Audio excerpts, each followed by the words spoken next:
the growing forth piece is the last part of the process as far as Joanna Macy is concerned.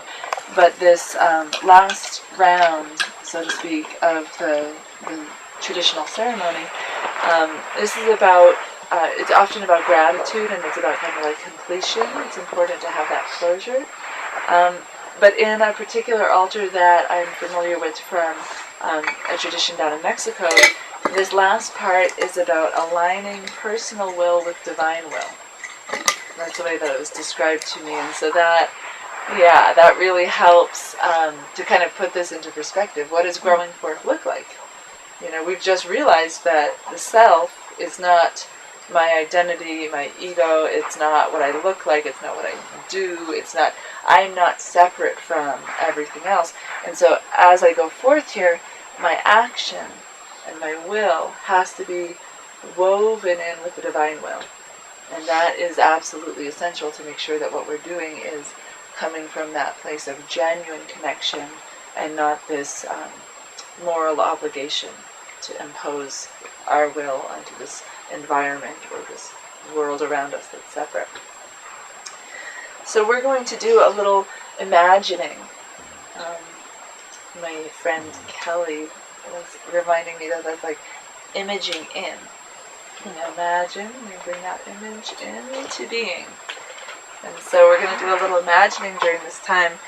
And this is going to help us clarify our vision for the part that we are taking in the Great Turning, the role that we play in the cultivation of a life-sustaining society. This last round and this last exercise is going to help us focus on a specific path or project to pursue or deepen our pursuit of.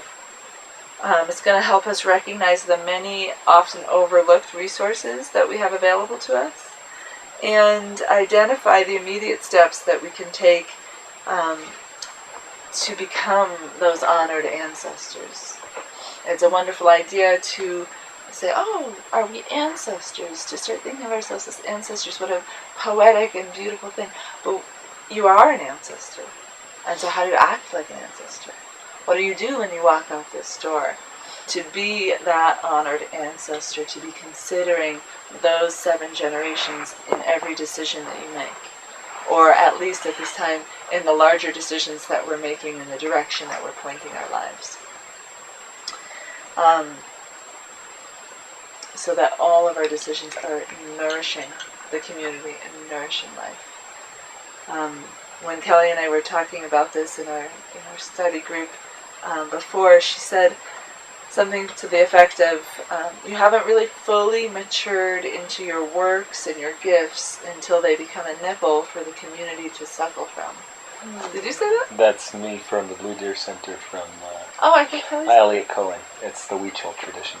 Beautiful. Okay, so from the Huichol tradition, thank you. I had written it down and I remembered it was from Kelly. Cool. So this is our time to mature into our gifts. We've expressed our fears and our inadequacies and our sorrows, and we've moved through our grief. It's time for us now to recognize that we have to live into empowered action as ancestors on behalf of future generations, and that we have to actually make our gifts a nipple for the community and for the future generations to suckle from. Thank you for that.